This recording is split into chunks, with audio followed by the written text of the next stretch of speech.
Welcome to Through the Bible with Les Feldick, a 30-minute walk through the Scriptures teaching in-depth Bible truths that change people's lives. Now, here's your host, Les Feldick. Okay, once again, good to have everybody back, and this is our fourth program this afternoon. And for those of you out in television, again, we're just an informal Bible study. That's why we have the coffee cups, and this is not a pseudo church or anything like that. We're just here to search the Scriptures and to see if these things are really so. And again, we always like to thank our television audience for your tremendous response, how we appreciate your help and your letters. Now, we're especially favored today, and I mentioned it in one of the other programs, but our youngest son, Todd, and his wife, Kim, are here, and with our latest grandson, and he's only 8 weeks old, so somebody just reminded me today, this is probably his first real Bible study. I'm sure they've already had him in church someplace, but this is his first Bible study, and if the Lord tarries, someday he can look at the tape and he says, there I was, I got a good start. So anyway, we appreciate Todd and Kim and their ability to be here with us today. There he is, my goodness, I didn't even see that. I'm not just a proud guy. That's a pretty baby.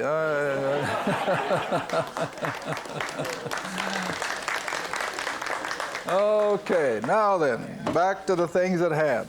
Isaiah 65, verse 1. And this is the Lord's answer now to the prayerful plea of the remnant just before he returns. I am sought of them that asked not for me. I am found of them that sought me not. I said, behold me, unto a nation that was not called by my name. I have spread out my hands all the day unto what kind of people? Rebellious. Now this is Israel. This is Israel. They've had the word, they've had the prophets, they've had the temple, they've had the priesthood. Didn't make any difference. They were just as rebellious and unbelieving as the Gentile pagan world around them. All right, verse 2, reading on. I have spread out my hands all the day unto a rebellious people who walketh in a way that was not good, after their own thoughts. Now, lest you think that this is recent in Israel's history, go back with me to the last verse of Judges. The little book of Judges, chapter 21, and we'll drop in at verse 25. Now, this is about shortly after they came out of Egypt. About 400 years before King David. Joshua, chapter 21, verse 25. Now, this is unbelievable. Did I say Judges? Oh, I said Joshua. I'm sorry, Judges. I was thinking of Joshua's leadership, but no, Joshua's long dead, and the judges have been ruling Israel. Samuel, of course, was the last of the judges, but this last verse just typifies ancient Israel almost from day one. And of course, Isaiah is now writing almost 1,000 years later, and he's deploring the same fact. Judges chapter 21, verse 25. In those days, there was no king in Israel. Every man did that which was right in his own eyes. Now, beloved, when you let the human race do their own thing, is it good or bad? It's not good. It's not good. Okay, back to Isaiah, because I want you to see that God has mercifully put up with the human race from day one. Because Israel was, the covenant people. They should have been a people of obedience, but they weren't. Only the small remnant, see? All right, reading on. Isaiah 65, verse 3. A people that provoketh me to anger continually to my face, that sacrificeth in gardens and burneth incense upon altars of brick. Now, what are they doing? Idol worship. And they didn't even build altars the way God instructed them to build altars, because when Israel was taught how to build an altar, they didn't use brick, they used what? Hewn stone. Not bricks. See, bricks are man-made. They're cooked in an oven. But see, here they use altars made of a counterfeit rather than the hewn stone as God had instructed Israel. All right, so it just all shows rebelliousness. They're not even going to build an altar according to God's design. Verse 4, which remain among the graves and lodge in the monuments, who eat swine's flesh. Now you know that was forbidden all the way up in Israel's history. And they've eaten swine's flesh, and broth of abominable things is in their vessels. In other words, even the soup that they made was made of stuff that was totally contrary to Israel's dietary laws. Verse 5, who say, stand by thyself, come not near to me, for I am holier than thou. My goodness, that puts it as plain as English can make it. So what are they likened to? The Pharisees. That was their attitude. They were righteous. They were holy. They would wrap their clerical robes around themselves and they could do no wrong. But these were the same way, see? And they say, I'm holier than you are. These are a smoke in my nose. Not the smoke of incense as God appreciated in the temple worship, but this was acrid smoke that burned the nostrils. Thou art a smoke in my nose, a fire that burneth all the day. Now again, I think you can go back to an analogy of the ancients. They probably lived in small dwellings. They didn't have central heat and air. So what was the normal material for burning to keep the house warm? Well, dried cow manure, just like they did out west. And so that acrid smoke of that cattle refuge would literally permeate the whole house. And that's what they lived in. But God likens that to his experience with Israel, see?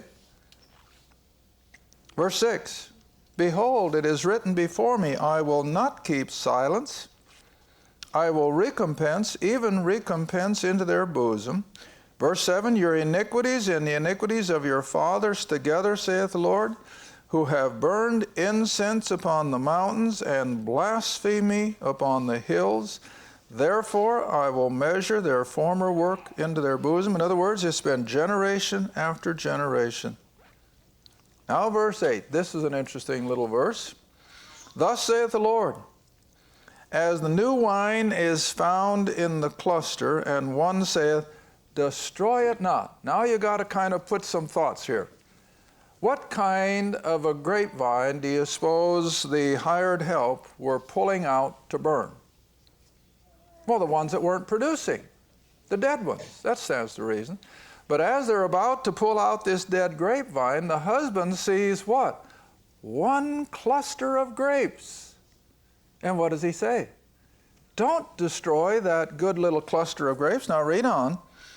Destroy it not, for a blessing is in it. So I will do for my servant's sake, that I may not destroy them all. Again, what's that one little clump of grapes on the dead vine a picture of? The remnant. The remnant, see? All these things you got to kind of dig, and then here they come, and it just tantalizes your spiritual appetite. Oh, don't destroy the vine. There is one cluster of grapes that is still useful for the grape juice. Now verse 9. I will bring forth a seed out of Jacob and out of Judah, an inheritor of my mountains, and my what? Elect. See? The remnant again, the true believer. And my elect shall inherit it, and my servants shall dwell there. Now we come to the promises of this coming kingdom. Verse 10. And Sharon, that is the valley of Sharon, which is just east of the Mediterranean coast. It's one of the valleys of Israel. And now, of course, a lot of it is covered with the sand that is blown up from the Mediterranean Sea. And I don't know how much validity is this, but one of our guides told us over there how all that sand accumulates upon Israel. It comes from the Nile water coming into the Mediterranean, and then all the prevailing northwesterly winds blow it up on the shore of Israel. And so you got these huge sand dunes all along the Mediterranean seashore. But beyond them, of course, you have this productive valley of Sharon, and it will be a fold of flocks. In other words, Sharon is going to revert back to that beautiful, productive valley of grass and water for the flocks of Israel. And the valley of Achor. Now, those of you who know your Old Testament, what was the valley of Achor? Well, you remember when Achan, shortly after they came across the Jordan River, and they were to have nothing to do with the spoils of the little town of Ai, and they were instructed, don't touch any of that stuff, it should all be destroyed. What did Achan do? He took some for himself, and he thought he'd gotten away with it. But God knew, and you remember that Achan was dealt harshly over that, and the valley of Achor became a curse to Israel. It was just something that was avoided. But here in the kingdom, it's going to be a valley of blessing. And so the valley of Achor, a place for the herds to lie down, for my people that have sought me. In other words, again, for the remnant that's going to come into this glorious earthly kingdom that's been promised since day one. Now, verse 11. But you are they that forsake the Lord, that forget my holy mountain, that prepare a table for that troop, and that furnish the drink offering unto that number. Therefore, I will number you. Now that's the unbelieving element again. I will number you to the sword, and you shall all fall down to the slaughter. Remember what Zechariah said? 2/3 will die, 1/3 will come through the tribulation and be the remnant to go into the kingdom. Verse 13, therefore thus saith the Lord, behold, my servant shall eat, but you shall be hungry. Behold, my servant shall drink, but you shall be thirsty, and so on and so forth. Verse 14, my servants, that is the believing remnant, my servants shall sing for joy of heart, but you shall cry for sorrow of heart, and shall howl for vexation of spirit. And you shall leave your name for a curse unto my chosen, for the Lord God shall what? Slay thee. Now, you see, I mentioned the 2 women at the well and 2 people sleeping in the bed. And what does the Lord say in Matthew? The one shall be taken, the other left. Well, which one will be taken? The unbeliever. He'll be removed, and the believer will go on into the kingdom economy. All right, now then, let's drop quickly down to verse 17. For behold, I create new heavens and a new earth, and the former, that is the old earth, shall not be remembered nor come to mind. Now, of course, I guess there's room for controversy here. Is he speaking of the new heaven and new earth of Revelation 21 and 22, or is he speaking of the renovated earth of the kingdom age?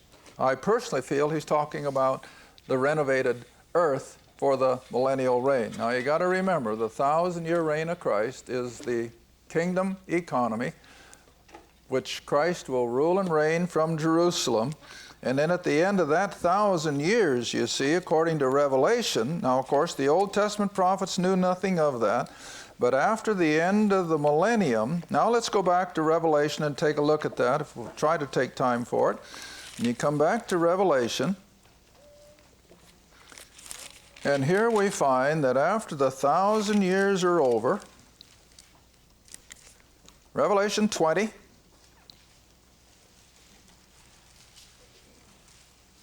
verse 7. Revelation 20, verse 7. Revelation 20, verse 7. Now remember, it's going to be heaven on earth because Satan has been locked up. There has been no one to tempt them. They've had perfect environment. They've not been tempted to sin or to rebel until he's released. And then for a little while, he's going to again confuse the multitudes. All right, verse 7 of Revelation 20. And when the 1,000 years are expired, that's the kingdom, the millennium, Satan shall be loosed out of his prison. He'll go out to deceive the nations who are in the 4 corners of the earth, Gog, Magog, all of them, to gather them together to battle, the number of whom is as the sand of the sea. And they went up on the breadth of the earth. I mean, it's just a repetition of Armageddon all over again. And they compassed the camp of the saints about, the beloved city, which of course is Jerusalem. But this time God wastes no time. Fire comes down from God out of heaven and devoured them. Satan, of course, is consigned to the lake of fire. Then you go through the great white throne, preparing everything for the coming eternal bliss of both Israel and the Gentile world. Now you come into chapter 21, and now John prophetically sees a new heaven and a new earth. And I don't think it's the new heaven and new earth that Isaiah is referring to. He's referring to the 1,000-year earth, which will be renovated. But this will be brand new. I saw a new heaven and a new earth, for the first heaven and the first earth were what? Passed away. And Peter puts it in scientific language, and he says that the earth and everything in it is burned up, and it's going to be dissolved, it's going to be melted down, and out of that will then come the eternal new heaven and a new earth. And again, it just seems that God's going to still maintain that separation between Israel and the church, who are the heavenly, even for all of eternity. But whatever. Back to Isaiah quickly now. We only got about half the program left already. So here we're preparing the earth for the millennial reign, heaven on earth. And it's going to be an earth of tremendous production. There will be no want. There will be no sweat of the face. It's going to be an easy production, and food will be in abundance everywhere. All right, verse 19, Isaiah 65. I will rejoice in Jerusalem and joy in my people. The voice of weeping shall be no more heard in her, nor the voice of crying. There shall be no more thence an infant of days, nor an old man that hath not filled his days. In other words, death will be almost unknown in this 1,000-year period. For a child shall die 100 years old. In other words, at 100, they're still just as vibrant as a child. But the sinner being 100 shall be accursed, which means there might be a possibility of someone having to be removed. I think it's going to be so rare that the scripture really doesn't deal with it all that much. All right, now verse 21. It's going to be a kingdom of tremendous activity. And they shall build houses and inhabit them. They shall plant vineyards and eat the fruit of them. They shall not build and another inhabit, which was Israel's history. They'd get their economy going, and enemy forces would come in and take their crops and destroy their houses, and they were under constant turmoil. But that will happen no more. Verse 22, reading on, for as the days of a tree are the days of my people, and my elect shall long enjoy the work of their hands. In other words, I think they'll live the whole 1,000-year period of time, even as they did back before the flood. Verse 23, they shall not labor in vain, nor bring forth for trouble, for they are the seed of the blessed of the Lord, and their offspring with them. Now verse 24. Now this is a perfect parallel with John's Gospel, chapter 14. And it shall come to pass that before they call, I will answer, and while they are yet speaking, I will hear. Now, I think I got time. Let's go up to John's Gospel, because this has been such a confusing thing for so many people, and they can't get it through their thinking that Christ was looking forward to the kingdom time when he said so many of these things. They're not apropos for us today. You know it as well as I know it. John 14. Verse 13. Now this will all become a reality in this kingdom economy, when Christ is ruling and Satan is locked up, and every Jew will be in a special manifestation of God's grace and power. Verse 13. The Lord is speaking, and he says, whatsoever you shall ask in my name, that I will do, that the Father may be glorified in the Son. If you shall ask anything in my name, I will do it. What does that mean? Whatever they want. All they have to do is speak it, providing, of course, it's within common sense, and I think that's going to be a given. But it's going to be the time when all their prayers will be answered as if they had merely had the thought. Okay, back to Isaiah quickly now for the last verse in chapter 65. And this is a perfect parallel for Isaiah chapter 11. Verse 25. Isaiah 65. The wolf and the lamb shall feed together. Now this isn't just pie in the sky. A lot of people poof at this and they say, well, that's just a figure of speech. No, it is not. This is going to become a literal reality when God will literally change the digestive system of the wild animals, where they will not eat of other living things. Isaiah 11 says that they will eat of everything that grows naturally, the herbs and the grasses and so forth. All right, the wolf and the lamb shall feed together, and the lion shall eat straw like a bullock. His whole digestive system will be transferred from carnivorous to eating forage. And dust shall be the serpent's food. Now, we know that the serpent will not be active in the kingdom, so this, of course, is simply a play on words, that the serpent will not enjoy all these good things of the kingdom. They shall not hurt nor destroy in all my holy mountain or in my kingdom, saith the Lord. All right, now let's go into the final chapter of Isaiah. And remember that Isaiah is 66 chapters long, and our Bible is 66 books, so there is a parallel. Verse 1, thus saith the Lord, the heaven is my throne, the earth is my footstool. Now, what is that a significance of? His sovereignty. The earth is just his footstool. It's just a little marble out of all of God's creation, and it's his. The earth is my footstool. Where is the house that you build unto me, and where is the place of my rest, and so forth. All right, I'm going to skip now so we get a little closer to the end. Verse 5, hear the word of the Lord, ye that tremble at his word. Your brethren that hated you. Wow, what do we got there again? The little remnant has been hated by the majority. And we're seeing the same thing today. Even amongst Christendom, even in the realms of Christendom, the true believer is more and more being scorned by the masses. They think we're odd. They think we're narrow-minded, and they don't literally take this book to be true. My goodness, we just had a lady share with us during break time, where she was in a church out near the East Coast, where they gave their Sunday school kids the lesson that they came from apes, evolution. If they wanted to teach creation, they could believe it if they want to. But listen, this is happening in churches. This is apostasy. And it's coming in like a flood. That's one of the worst ones I've heard, but I've heard a lot of them almost as bad. But beloved, it's always been this way. Even in ancient Israel, the true believer was scorned and ridiculed by the majority. All right, read on.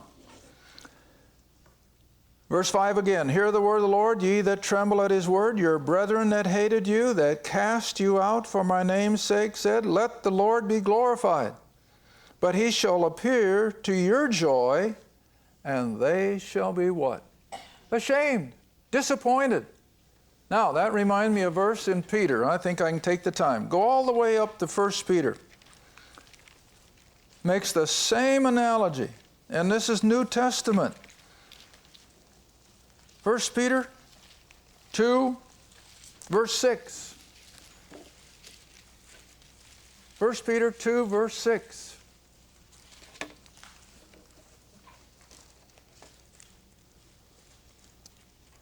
First Peter 2, verse 6.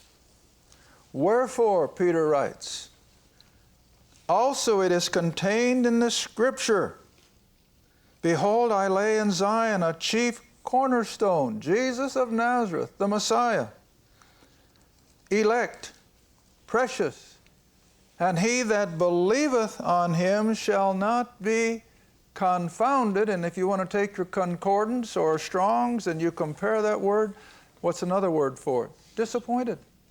Disappointed. Now, when will the mass of so-called religious people be disappointed? When they find themselves in the wrong place. That's the same way with church people today. When they slip out into eternity, they're going to be disappointed. They're not going to be where they thought they were going. Okay, we're down to 2 minutes. Let's move on up into chapter 66. Verse 7. Verse 7. Before she travailed, she brought forth. Before her pain came, she was delivered of a man-child. Who are we talking about? Israel. And what's the man-child? Christ's birth at Bethlehem, see? Now verse 8, who hath heard such a thing? Who hath seen such things? Shall the earth be made to bring forth in one day? Or shall a nation be born at once? For as soon as Zion travailed, she brought forth her children. Now we're jumping up from the miracle of Bethlehem to the super miracle of the second coming and Christ establishing his kingdom and the saved of Israel entering into all the promises that they've been looking for.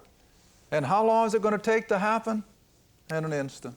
The moment Christ returns, they're going to come in to the glory of that promised kingdom. All right, let's read on for the minute we have left. Verse 9, shall I bring to the birth and not cause to bring forth, saith the Lord? Shall I cause to bring forth and shut the womb? Oh, no way. God isn't going to fall short of all these promises. Rejoice with Jerusalem and be glad with her. All ye that love her, rejoice for joy with her. Then drop all the way down to verse 15. I'm going to do this quickly. For behold, the Lord will come with fire and with his chariots like a whirlwind to render his anger and fury and his rebuke with flames of fire, and so on and so forth. But verse 17, for those who are believers, they that sanctify themselves and purify themselves in the gardens behind one tree in the midst, eating swine's flesh and so forth. Verse 18, for I know their works and their thoughts. It shall come that I will gather all nations and tongues, and they shall come and see my glory. When will that happen? At his second coming. And we're getting closer and closer every day.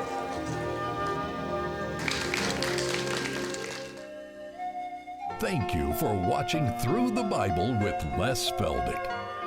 Through the Bible is a partner-supported ministry. If this program has been a help to your study of the Scriptures and you'd like to see others enjoy the teaching, your support would be greatly appreciated. Write to us at Les Feldick Ministries, 30706 West Lona Valley Road, Kinta, Oklahoma, 74552. Or call 1-800-369-7856. Be sure to tune in next time to Through the Bible with Les Feldick.